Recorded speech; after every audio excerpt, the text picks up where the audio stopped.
जब छोटे से बालक को रोता हुआ देखकर माँ पार्वती ने उन्हें अपनी ममता की छाँव दी। नमस्कार दोस्तों, आप सबका हमारे YouTube चैनल वेदहंस में स्वागत है। तो आइए जानते हैं भोलेनाथ के दर्शन मंदिर से जुड़ी है शिव की ये खास कहानी। बद्रीनाथ धाम में भी होते हैं भोलेनाथ के दर्शन, मंदिर से जुड़ी है शिव की ये खास कहानी। आप सबको तो पहले से ही पता होगा, जिसको जिसको नहीं पता है तो प्लीज़ कमेंट करके कमेंट में हर हर महादेव अवश्य लिखें। वीडियो अगर अच्छी लगे तो लाइक करें, शेयर करें।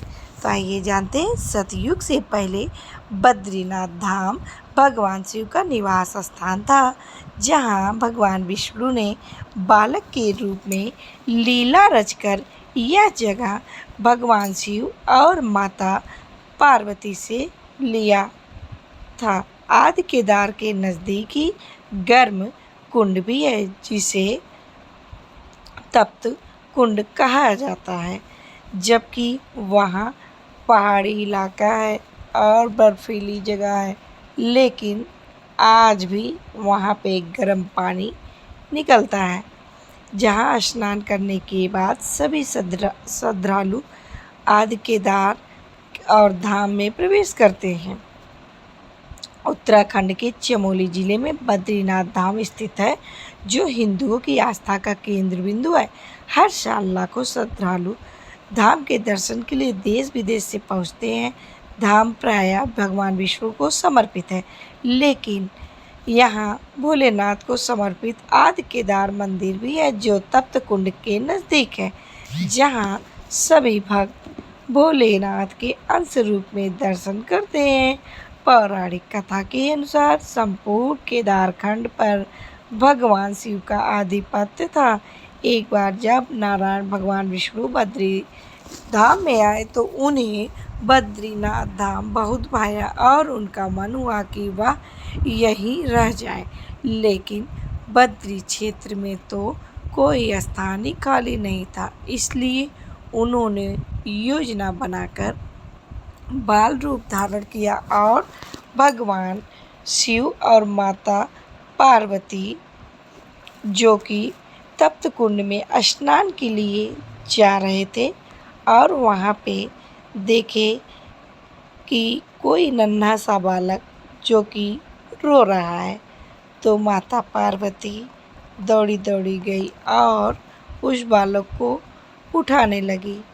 लेकिन भगवान भोलेनाथ ने मना किया कि रुक जाओ, उस बालक को मत उठाओ। लेकिन माँ पार्वती नहीं सुनी और सामने रोते हुए बालक को गोद में उठाया और उन्हें अपनी ममता की छाँव दी और बालक को अंदर ले जाकर वहाँ पर सुलाकर शिव जी के साथ स्नान के लिए चले गए। उनके जाने के बाद नारायण ने दरवाज़ा अंदर से बंद कर लिया, और जब स्नान कर माता पार्वती और भगवान शिव लौटे तो अंदर से दरवाज़ा नहीं खुला, जिसके बाद भोलेनाथ माता संग केदारनाथ धाम चले गए। और ये भी मान्यता है कि वहाँ पे भगवान विष्णु तप करने के लिए बैठ गए और भगवान भोलेनाथ ने पूछा श्री हरि विष्णु से कि आपको तप करने की क्या ज़रूरत है। तब भगवान श्री हरि विष्णु ने कहा कि हे भोलेनाथ, इस संसार में जब कोई भी व्यक्ति परेशान होगा और तपस्या, तो आज के ज़माने में जब कलयुग आएगा तो कोई तपस्या नहीं करेगा, जबकि 4 युग हैं, चारों युगों में, तीनों युगों में हर कोई तपस्या करता था, लेकिन कलयुग में तपस्या मनुष्यों के लिए कठिन रहेगा। तो उन्हीं की भलाई के लिए मैं ये तपस्या कर रहा हूँ। जो कि आज भी वह अंश रूप में वहाँ पे सॉरी दोस्तों,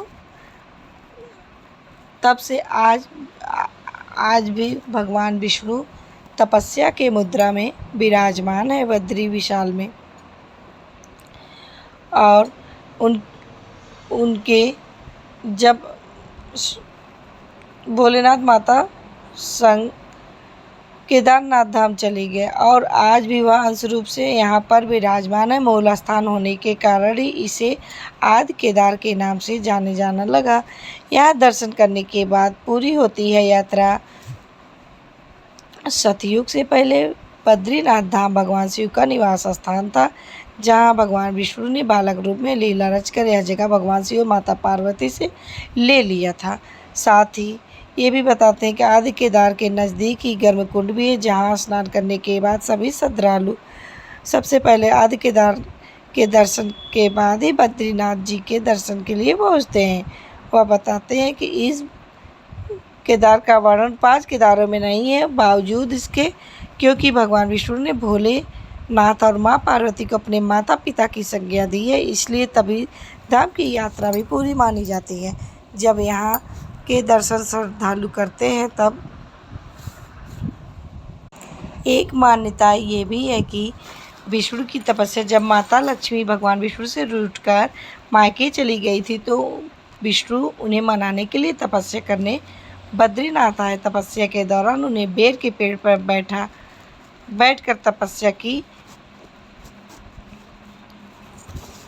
इसके बाद माता लक्ष्मी की नाराज़गी भी दूर हो गई और वह भगवान को ढूंढते हुए उसी स्थान पर पहुंची जहां पर वह तप में लीन थे। उन्होंने देखा कि श्री हरि विष्णु तो बेर के पेड़ पर बैठकर तपस्या कर रहे हैं। इसके बाद माँ लक्ष्मी ने भगवान विष्णु को बद्रीनाथ का नाम दिया।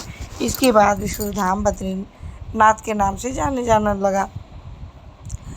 श्री हरि की यह प्रतिभा स्वतः प्रकट हुई है। बद्रीनाथ धाम अलकनंदा नदी के बाएं तट पर नर और नारायण नाम की 2 पर्वत श्रृंखलाओं के बीच स्थित है। मंदिर में भगवान विष्णु के एक रूप में बद्रीनारायण की पूजा होती है। यहाँ स्थापित उनकी मूर्ति शालिग्राम से निर्मित है। इसके बारे में मान्यता है कि इसे आदि शंकराचार्य ने 8वीं शताब्दी में पास में स्थित नारद कुंड से निकलकर स्थापित किया था।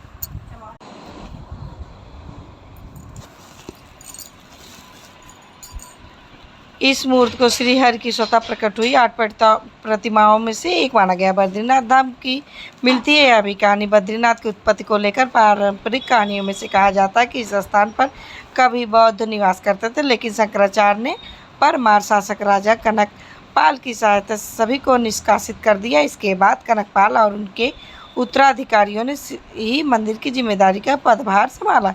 इसके बाद गढ़वाल के राजाओं ने मंदिर का विस्तार करवाया। तो दोस्तों, कैसी लगी मेरी ये जानकारी? आप लोग को कौन सी कहानी की जानकारी थी? प्लीज़ कमेंट करके ज़रूर बताइएगा। धन्यवाद।